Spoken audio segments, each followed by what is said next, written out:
그때 내 민족을 호위하는 큰 군주 미가엘이 일어날 것이요 또 환난이 있으리니 이는 개국 이래로 그때까지 없던 환난일 것이며 그때 내 백성 중 책에 기록된 모든 자가 구원을 받을 것이라. 땅의 티끌 가운데서 자는 자 중에서 많은 사람이 깨어나 영생을 받는 자도 있겠고 수치를 당하여서 영원히 부끄러움을 당할 자도 있을 것이며 지혜 있는 자는 궁창의 빛과 같이 빛날 것이요 많은 사람을 옳은 대로 돌아오게 한 자는 별과 같이 영원토록 빛나리라. 다니엘아, 마지막 때까지 이 말을 간수하고 이 글을 봉함하라. 많은 사람이 빨리 왕래하며 지식이 더하리라. 16세기 프랑스의 유명한 예언자가 있어요. 이 사람이 예언한 것 중에 9.11 테러도 예언을 했다고 해요. 16세기. 그러니까 노스트라다무스, 미셀 노스트라다무스 들어본 적이 있을지 모르겠는데 2차 세계대전, 케네디 대통령 암살 사건, 많은 지진, 그런 굵직한 사건들을 예언한 것으로 유명한데요. 약 3,000개의 예언을 했다고 해요. 얼마나 많은지 모르겠어요. 그리고 그 사람이 책을 하나 만드는데 제세기라는 책을 만들었는데 그 책이 인류 최후의 날, 이 종말에 대해서도 예언을 했습니다. 그런데 맞지는 않았어요. 1999년 9월 이렇게 예언을 했는데 이미 2020년인데요. 예언이 맞지는 않았는데 종말에 대해서 우리가 성경에서도 이야기를 하고 있어요. 우리가 요한계시록 그리고 우리가 함께 읽은 다니엘서에도 이 종말에 대해서 기록을 하고 있습니다. 요한계시록이 신약의 묵시록이라고 하면은 이 다니엘서는 구약의 묵시록이라고 합니다. 이 묵시록이라는 것은 이제 신의 의사를 전달하는 그러한 도구. 이게 오늘 다니엘서가 그러한 묵시록의 일종입니다. 이거 예언서라고 하죠. 예언서. 우리 구약 성경은 역사서가 있고 시가서가 있고 예언서가 있어요. 오늘 함께 읽은 이 다니엘서가 가장 예언적인 성격이 강한 그러한 성경책입니다. 함께 읽은 12장에 보시면 시작이 그때에라고 하죠. 그때에. 이 여기서 그때라는 것은 종말의 때를 말합니다. 이 세상에 끝날에는 어떠한 일이 일어날까요? 우리가 여러 가지 성경을 통해서도 이야기를 많이 들어왔잖아요. 그렇죠? 사진들 이렇게 계속 넘겨주셔야 되는데 사진을 보시면 사이클론, 지진, 그러한 일이 일어날 것이다. 그러니까 쓰나미, 그런 일들이 발생할 것이다.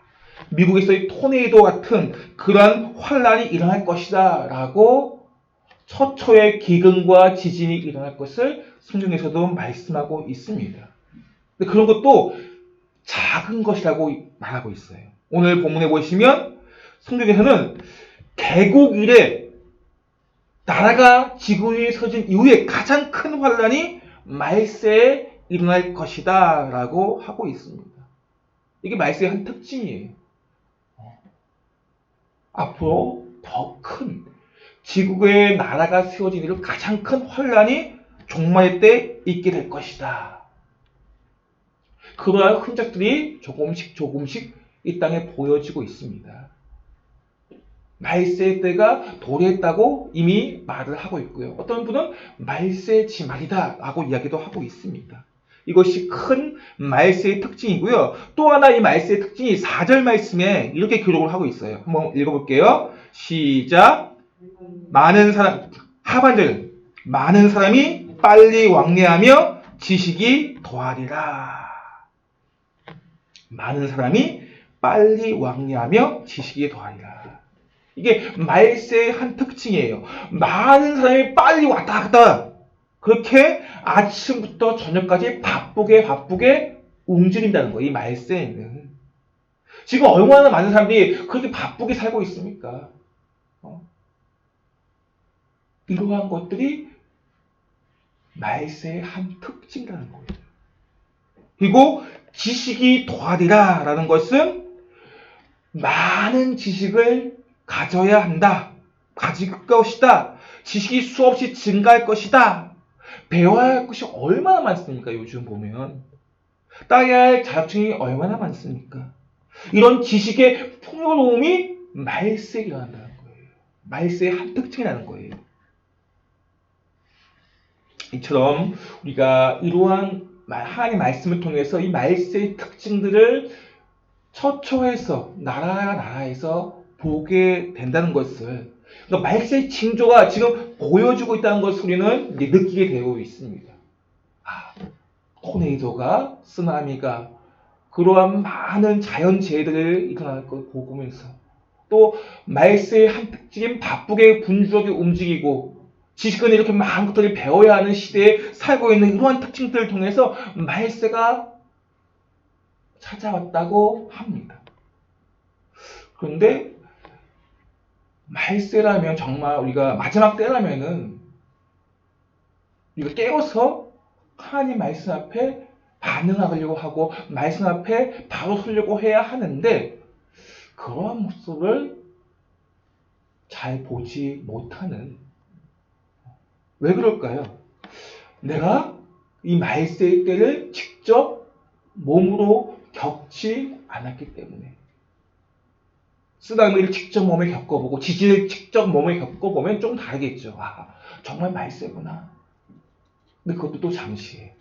다시 복구가 되고 다시 또 이렇게 하면 또 잊어버려요.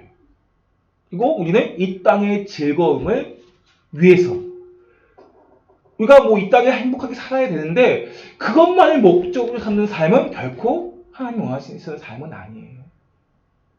하나님의 자녀들이 이 땅에서 행복하게 사는 건 맞습니다. 그런데 이 땅의 그 즐거움만 목적으로 삼는 것은 결코 우리 하나님께서 원하시는 삶은 아니에요. 문제는 하나님을 믿는다고 하면서도 우리가 이 땅의 즐거움을 누리는데 우리의 시간과 물질을 많이 사용한다는 것입니다. 만약 내일이 말세라면 어떨까요? 딱 정해졌어요. 내일 전에 우리 1999년 9월 며칠 딱 시간까지 다 정해져서 그때 정말 일어날 것이다 라고 한 것처럼, 만약 내일이 얼마면 2021년 1월 11일 9시에 종말이 일어난다, 세상이 끝난다 라고 한다면 어떨까요? 이거 어떨까요? 어떻게 살까요? 그래도 이 땅에서 즐겁게 맛있는 거 먹고 행복하게 그렇게 살까요? 아마 그렇지는 않을 거예요. 내일 9시, 얼마 안 남았죠, 시간이. 그럼 무엇을 위해서 살까요? 그래도 하나님을 믿는 사람이라면 우리의 삶의 목적이 뭐죠? 하나님을 영화롭게 하고 영원토록 즐거워하는 예배의 목적, 하나님께 영광을 돌리는 목적이 있고요. 또 하나, 하나님께서 온 천하보다 귀하다고 말씀하신 한 영혼을 살리는 것. 그런 두 가지 큰 목적이 있습니다. 그것을 위해서 내가 살려고 하지 않을까요? 내일 말세라면. 그것을 모르기 때문에, 그것을 말세고 깨닫지 못하기 때문에 오늘 우리는 내가 즐겁게 사는 것, 내가 재밌게 사는 것에 우리의 마음을 더 많이 두게 되고 우리의 시간과 물질을 거기에 쏟게 된다는 것입니다. 말세가 온다면 정말 영혼을 살리는 그 일에 하나님께서 우리 예수님의 목자의 비유를 통해서 100마리 양 중에 한 마리의 잃은 양이 있을 때 99마리를 놓아두고 한 마리 잃은 양을 찾기 위해서 험한 산을 넘고 계곡을 건너서 찾고 또 찾고자 하는 것이 우리 주님의 마음이에요. 그게 목자의 마음이고 우리 아버지 하나님의 마음입니다. 힘들고 피곤해도 목자는 그 양을 찾기 위해서, 그 잃은 양을 찾기 위해서 그렇게 애씁니다. 그것이 아버지의 마음이고, 그리고 그 일인양을 찾았을 때 정말 온 마을을 잔치가 할 정도로 그 기쁜 마음을 가진 것이 목자의 마음입니다. 그것이 아버지 하나님의 마음입니다. 그렇기 때문에 우리 역시 이제 이 말세 때에 하나님이 기뻐하시는 일들을 하려고 우리의 마음을 정하셔야 된다는 거예요. 이제 2021년 둘째 주예요. 금방 셋째 주, 넷째 주, 금방 또 4월, 5월 또 연말이 다가옵니다. 이게 빠른 시간이 흘러가면서 종말이 되면 더 가까이 옵니다. 또 우리 개인적인 나의 종말, 우리 종말이 언제 올지 몰라요. 나의 죽음이 언제 올지 몰라요. 내년에, 후년에, 10년 뒤에 아무도 모르지 않습니까? 그때가 오기 전에 우리는 오늘 하나님이 기뻐하신 일들을 향해 우리가 마음과 시간과 물질을 쏟아야 된다는 거예요. 깨어 있어야 된다는 거예요. 하나님께 온전히 온 마음을 다해. 많은 교회들이 그래서 1년에 이제 1인양 찾기라는 행사를 전반기, 하반기, 새가족 초청 축제 같은 것도 많이 하지 않습니까? 친구 초청 잔치도 하고요. 그러한 행사를 합니다. 왜냐하면 한 영혼이 온천보다 귀한 그 주의 말씀을 알기에. 그리고 일주일에 한 번씩 전도도 나가고요. 풀빵 전도를 하든지 아니면은 사탕 전도를 하든지 많은 전도를 합니다.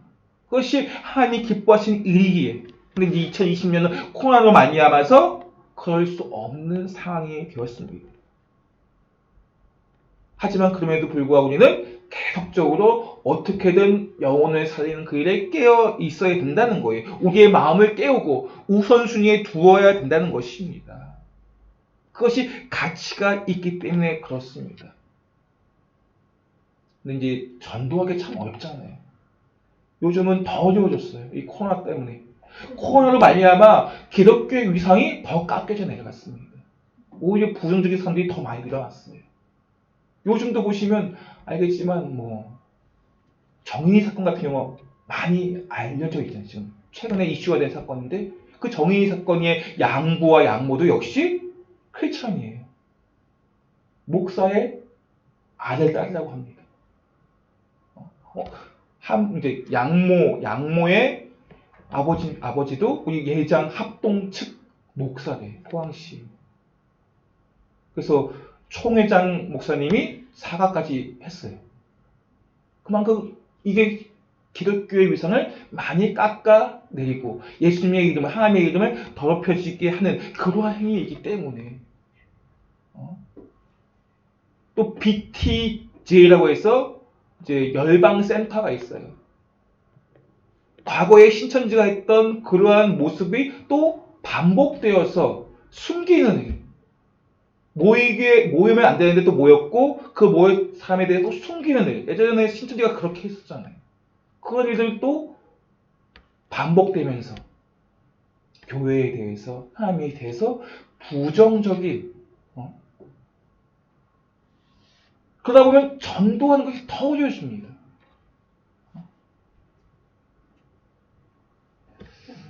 그럼에도 불구하고 우리가 영혼을 살리는 그 일에 우선순위를 두어야 되고 가치를 두어야 합니다.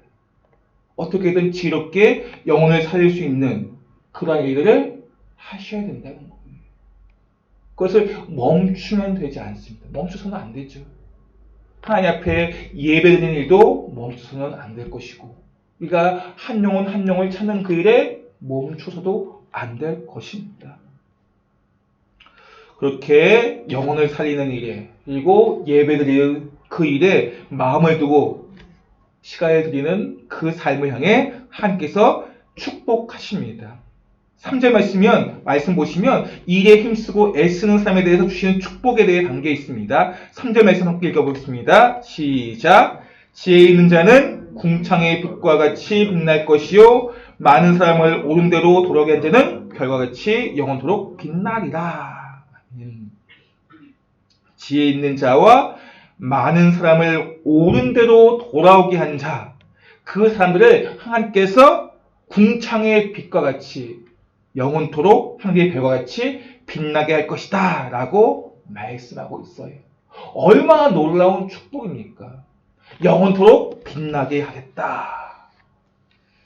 지금도 많은 사람들이 세상의 별이 되기 위해서 얼마나 애쓰고 힘쓰는지 모릅니다.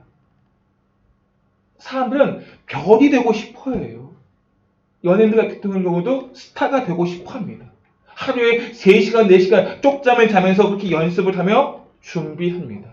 스타가 되기까지 그런 힘든 과정을 겪어 옵니다. 쉽지 않은 이제 스타가 되는 것입니다. 그리고 우리 군대에도 계급에 별이 있어요. 별.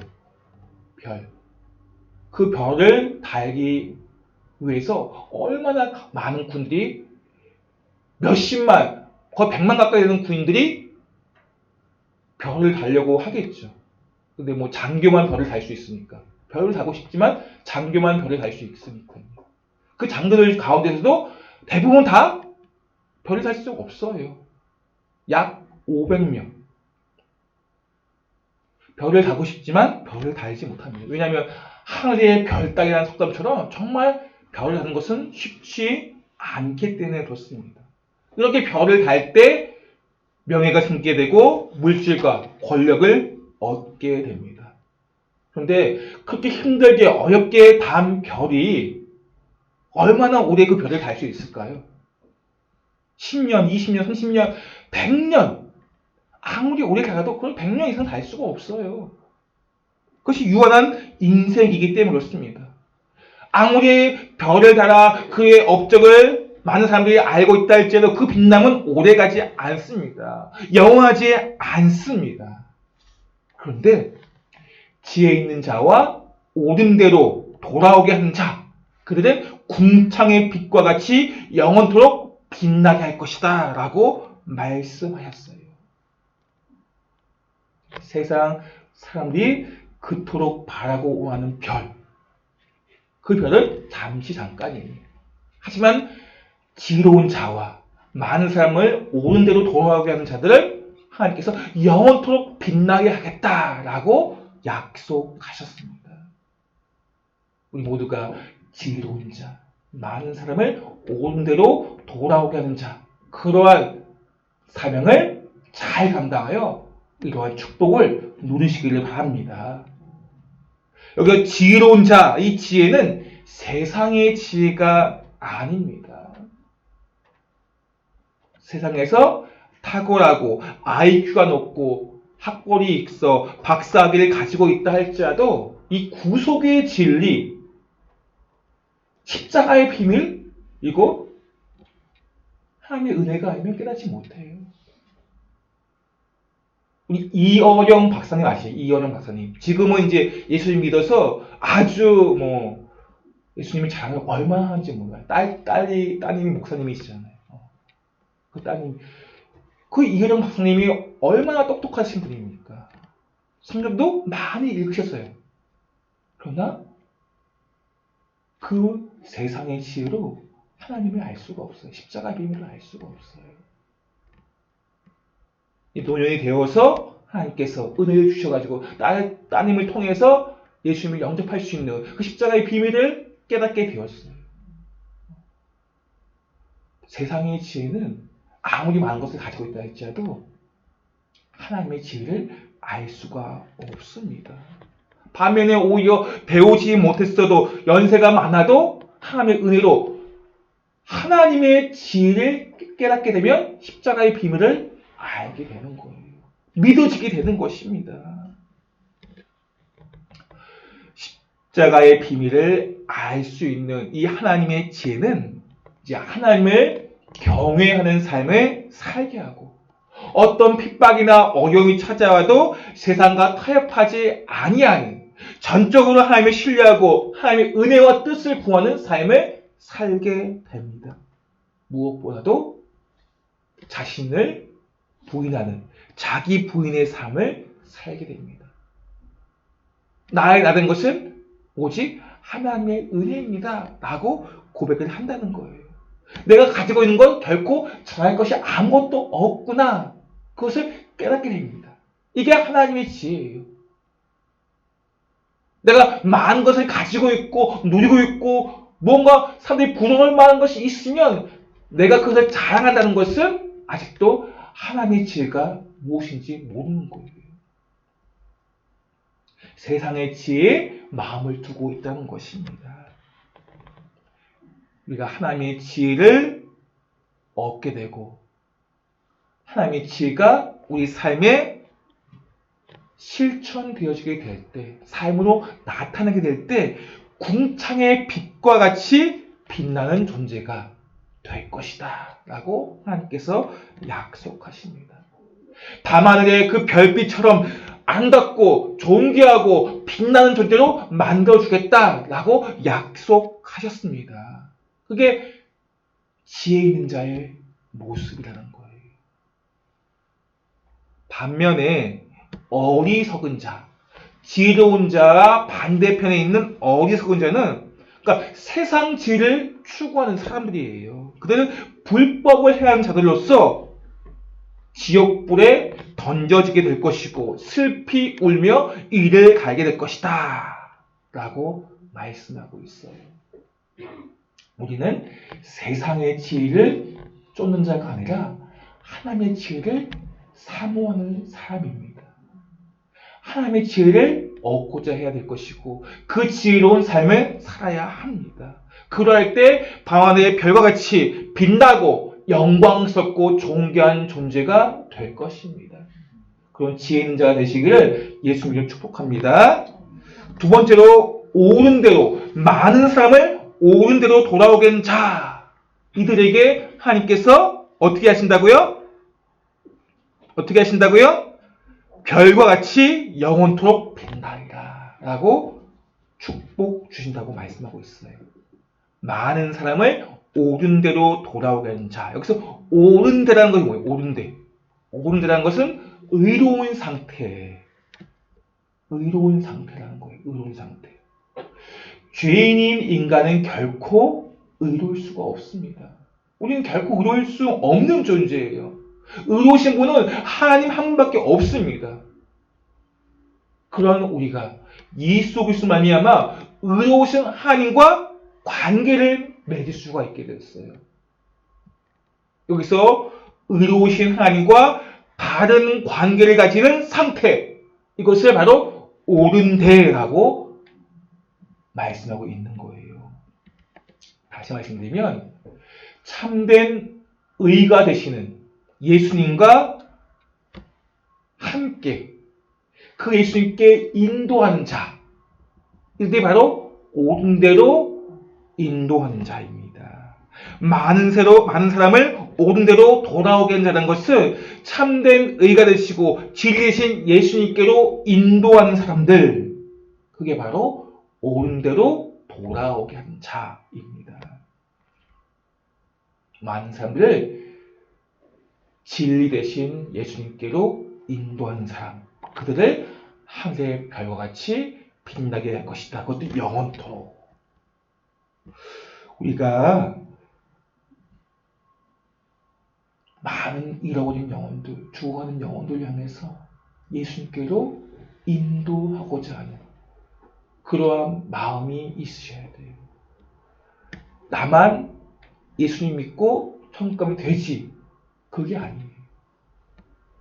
내게 맡기신 영혼들을 향해서 그들을 위해 기도하고 그들이 돌아오도록, 옳은 대로 돌아오도록, 예수님께로 돌아오도록 우리가 내게 맡기신 영혼들이 있어요. 그들을 돌아오게 할 때 하늘의 별같이 영원토록 빛나게 하겠다라고 말씀하고 있다는 것입니다.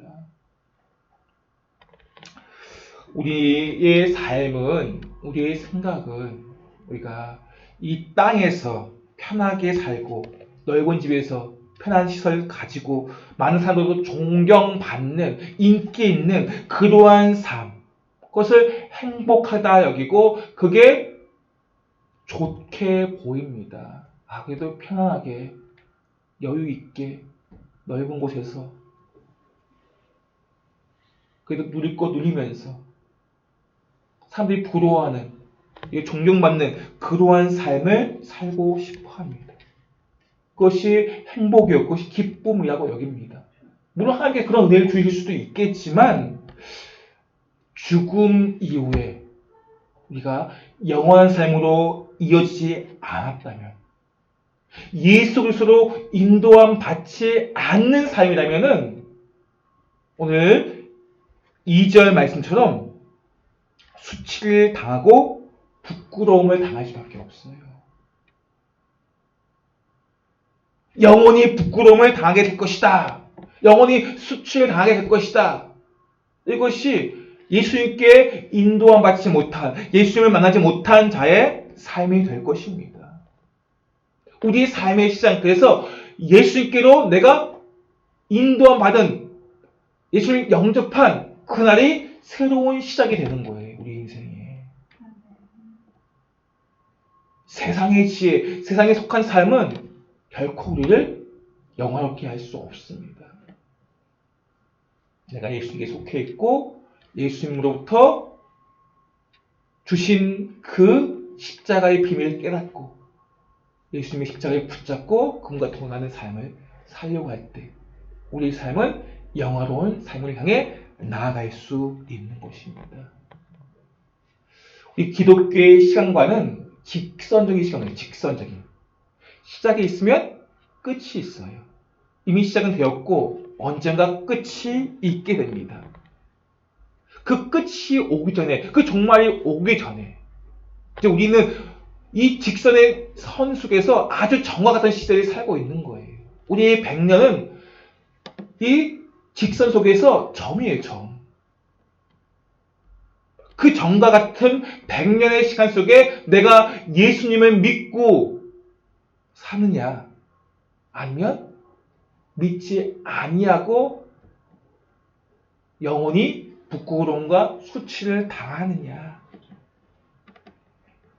지혜로운 삶은 이 땅의 부귀영화에 우리의 마음을 두지 아니하고 우리의 삶의 시작을 예수님으로 두고 예수님의 말씀처럼 그 말씀을 순종하면서 한 영혼의 가치를 두며 예수님께서 그 영혼을 찾기 위해서 산을 넘고 계곡을 넘어 험함과 어려움을 겪음에도 불구하고 찾고 찾으신 것처럼 우리도 그렇게 한 영혼을 찾고 찾는 거예요.